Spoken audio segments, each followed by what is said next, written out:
Olá pessoal, seja muito bem-vindo a esse vídeo. Eu vou tratar aqui uma dúvida que se tem sempre e é muito recorrente. Qual é a estrutura geral de um TCC na modalidade de monografia em si? Então aqui eu vou colocar qual é a estrutura que você deve utilizar quando você está fazendo, por exemplo, um trabalho na graduação, o seu trabalho de final de curso na graduação, se for o caso também de uma dissertação e também se for o caso de uma tese para o nível de doutorado.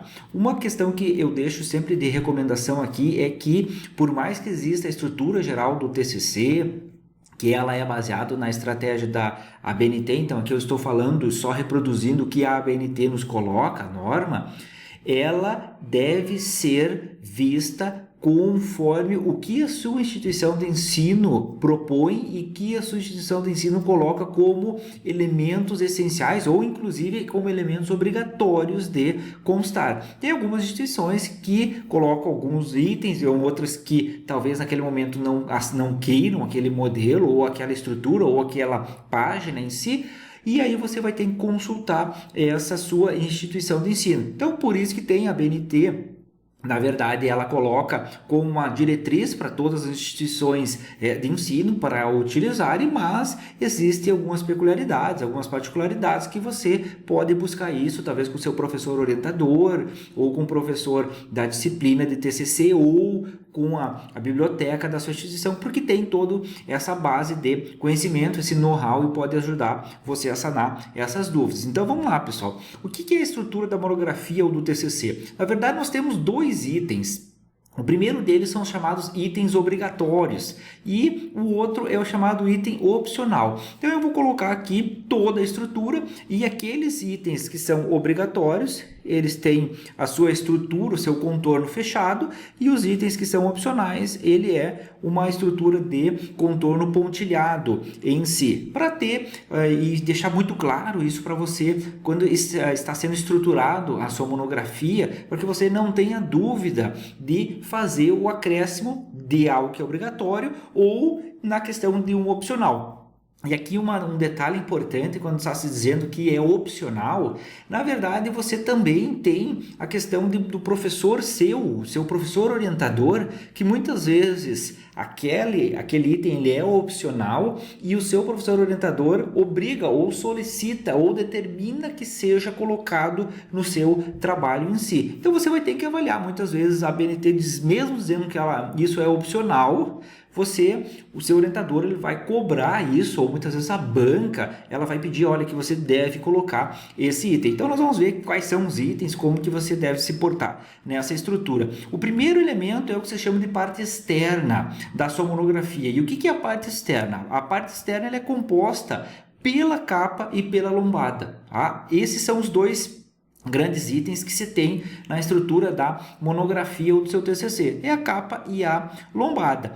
O próximo item é o que você chama de parte interna da sua estrutura, do seu trabalho, que é o primeiro bloco, é o que você chama de elemento pré-textual ou os elementos pré-textuais. E o que são os elementos pré-textuais? Eles antecedem justamente o corpo do trabalho ou a parte principal do seu trabalho e eles têm informações que ajudam, por exemplo, na identificação, na finalidade e na utilização do seu trabalho. Esses são os elementos principais dos que se chama de pré-textuais. E quem são eles? A folha de rosto. A folha de rosto, no verso dela vem o que se chama de ficha catalográfica, que em alguns casos se utiliza, na graduação muitas vezes não se utiliza, no mestrado e doutorado se utiliza. Isso é uma questão mais da biblioteca ou dos profissionais que trabalham nesse departamento, que é o pessoal da biblioteca em si. Então, eles conhecem bem sobre ficha catalográfica em si. O outro ponto é o que se chama de errata. A errata ela é uma folha em si,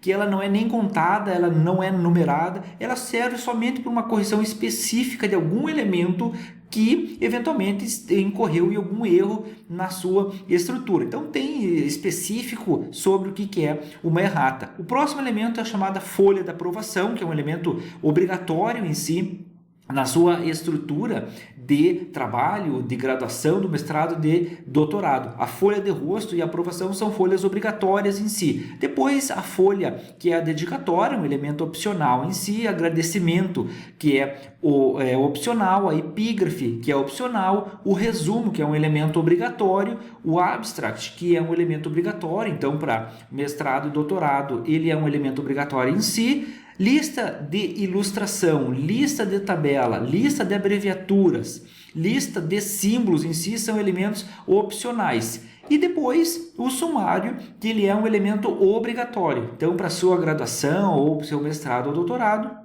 o sumário ele é um item obrigatório e deve fazer parte. O que acontece muito, pessoal? Que nas bancas em si, ou muitas vezes os membros, algum membro de banca, porventura não saiba, ou enfim, com medo de incorrer em algum erro, às vezes o pessoal solicita que esses elementos, essas listas, tanto de ilustrações até lista de símbolos, que elas sejam incluídas na sua estrutura. Então, você está lá no meio da banca em si, ao final, então os professores pedem, olha, então no seu trabalho eu solicito que você coloque, faça a inclusão das listas de tabelas. Então, se você tem lá 20 tabelas, eles solicitam fazer a inclusão da lista de tabelas. Por que isso, pessoal? Na verdade, mesmo ela sendo um elemento opcional em si, a banca, ela pede porque ela vê que aquilo vai ficar de melhor facilidade, ela vai trazer uma estrutura mais adequada, ela vai trazer uma elegância melhor para a sua monografia. Então, a banca pede isso muitas vezes para ter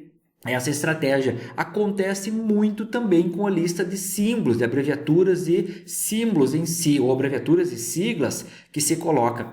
A banca também solicita esses elementos para ficar mais fácil, para que a banca tenha um resumo, vamos dizer assim, dessas listas de símbolos, de abreviaturas, e ela possa consultar a qualquer momento no seu trabalho, faltando muitas vezes você inserir uma equação em si, e aí ela consulta o que significa cada termo da sua equação. Isso facilita a estrutura de entendimento da sua monografia, mesmo sabendo que elas são elementos opcionais. Não se preocupe com isso, se a banca solicitar, sem problema nenhum, elabora essa folha ou essas folhas em si e faça a inserção na sua monografia. Bem tranquilo, pessoal. Fechado o sumário, o próximo elemento talvez é o que mais demanda tempo de realização do seu trabalho, que é o que se chama de elemento textual ou elementos textuais. E o que são os elementos textuais em si? São os elementos em que são expostas a matéria, que é exposto o conteúdo que você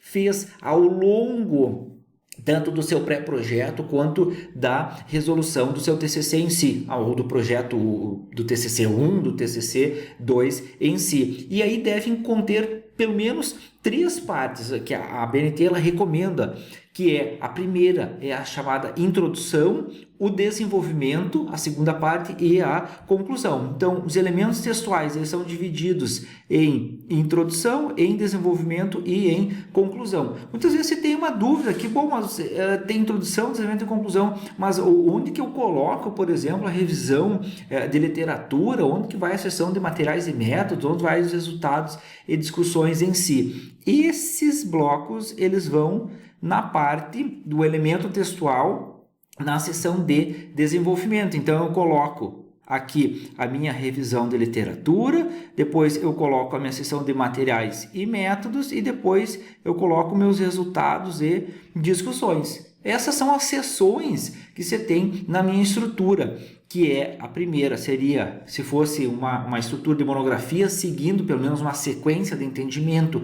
A primeira seção ou o primeiro capítulo é a introdução, um segundo capítulo a revisão de literatura ou de fundamentação teórica em si, o terceiro capítulo de metodologia ou de materiais e métodos, um quarto capítulo a parte de resultados e discussões e o quinto e último capítulo que é a conclusão ou considerações finais. Então, isso são os blocos que compõem os chamados elementos textuais do seu trabalho. Você já passou pelos elementos pré-textuais, são todos esses elementos aqui destacados em vermelho. Você tem agora o elemento que é o chamado textual e você vai ter agora os elementos que são denominados pós-textuais. pós-textuais. E o que são os elementos pós-textuais? São aqueles que complementam o seu trabalho, que auxiliam na elucidação de algum esclarecimento eventual que você precisa na sua estrutura textual. E eles finalizam o trabalho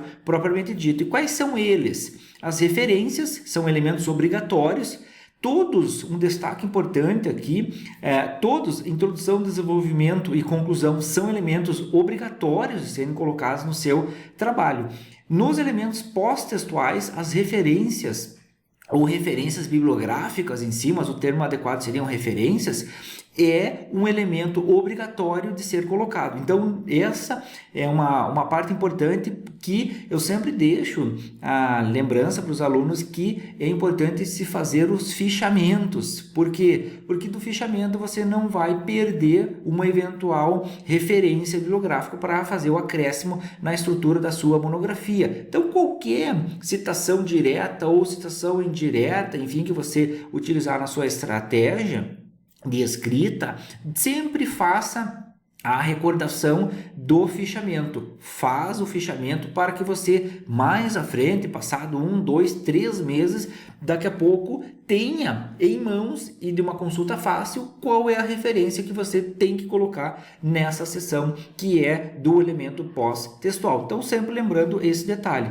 Depois das referências vem o glossário, que é um elemento opcional, o apêndice, que é um elemento opcional, o anexo, que é um elemento opcional, e o último item, que é o chamado índice, que é um elemento opcional. Então, são todas essas estruturas que compõem o que se chama de estrutura da monografia ou do trabalho de conclusão de curso. E aí independe qual é o nível, por exemplo, que você está fazendo, se é um nível de graduação, se é um nível de mestrado e se é um nível de doutorado. Sempre fica, eu deixo aqui uma estrutura, fica a lembrança de você consultar a sua instituição de ensino, independente do nível, para que você avalie o que a instituição em si tem de norma própria para a estrutura da monografia. Mas, em geral, ela não vai mudar quase absolutamente nada em relação à sua norma da ABNT em si. Ela pode pedir alguns elementos, talvez detalhados, na parte de resumo, ao invés de colocar um abstract, que é a parte de tradução do seu resumo para o inglês, da língua vernácula para a língua inglesa em si, ela pode pedir na língua espanhola, na língua francesa. Então, isso mais acontece quando se trata do nível de doutorado, na escrita da tese em si. Mas isso são questões específicas. Na questão da graduação em si, não é o hábito, inclusive, de colocar o abstract. Se coloca o resumo, e o abstract ele pode ser um elemento opcional, inclusive, no contexto de uma graduação. Mas lembrando que tem professores, tem orientadores que solicitam que seja colocado o abstract, até para fazer uma estrutura que o aluno ele trabalhe também numa língua estrangeira em si, nesse caso. Então, fechado aqui os elementos, que é o pré-textual. Aqui vamos colocar o elemento pré-textual, os elementos textual nessa parte, e os elementos que são chamados pós-textuais. São os 3 grandes grupos que nós temos nessa estrutura em geral. Então, nós temos a parte externa e depois nós temos a parte interna em si, os elementos pré-textuais, os elementos textuais, os elementos pós-textuais. Toda essa é uma visão que eu posso representar aqui. Se você tiver uma visualização, posso representar nesse formato. Então, aqui seria uma visão bem ampla, bem interessante para que você possa avaliar desde a capa, a sua lombada, folha de rosto, errata, folha de aprovação, dedicatória, agradecimento, epígrafe, resumo em língua vernácula ou em português, resumo em língua estrangeira, lista de ilustrações, de tabelas, de abreviaturas e também de siglas. Você pode separar elas dependendo do seu contexto, lista de símbolos, o seu sumário, fechando o bloco de elementos pré-textuais. Depois, elementos textuais e introdução. O segundo momento, que é o desenvolvimento, o seu referencial teórico, a metodologia e os resultados das discussões. E a seção de conclusão em si. Elementos pós-textuais, referências, glossário, apêndice, anexo e índice. Então, são todos esses elementos aqui que devem compor a estrutura da sua monografia. Lembrando que a composição são os elementos obrigatórios e aí, facultativamente ou opcional, esses elementos em pontilhado. Então, eu espero que esse vídeo ele sirva de base para toda a sua estrutura. Então, quando você estiver pensando na introdução, onde que se localiza a introdução? Bom, a introdução é um elemento textual que ele vai ser, por exemplo, quando nós estamos falando aqui da introdução, ele é um elemento que vem após o sumário. Então, eu já preciso saber que a minha sequência de páginas que eu estou trabalhando no meu editor de texto, ele vem após o sumário, quando se trata da introdução. O próximo, se nós estivermos falando, mas como escreve o referencial teórico? Qual a estrutura de um referencial teórico? O que deve constar num referencial teórico? Quais são os tipos, por exemplo, de revisão de literatura que eu posso trabalhar? Onde que vai essa seção? Ele vai logo após a seção de introdução. Então, eu já sei que essa estrutura de referencial teórico ou de fundamentação teórica ou de revisão de literatura, ele vai após a seção de introdução. E assim sucessivamente, quando estiver falando na parte de metodologia ou de materiais e métodos, ela vai após o bloco de referencial teórico em si. E a mesma coisa de resultados, discussões e de conclusão. Isso é muito importante que nós tenhamos essa atenção. Por quê? Porque cada um desses elementos, principalmente da introdução à conclusão e o sumário, que tem uma escrita própria, e o resumo, principalmente, eles têm elementos, e aqui temos vídeos para isso, de cada um deles. Como elaborar um resumo, qual é a estrutura, como que eu devo fazer, e aí vem a sequência, onde que vai alocado o resumo na minha estrutura monográfica em si. Isso é muito importante de ter essa atenção, onde que vai o resumo em si. Depois, quando está se falando, por exemplo, se você estiver vendo o vídeo da introdução, onde que vai localizada a introdução, e assim sucessivamente, todas elas. E aí depois fechando, que é o último bloco, o opcional, o obrigatório, melhor dizendo, que são as referências. Então, as referências, elas vêm após os elementos textuais. Qual é o último deles? A conclusão. Só para nós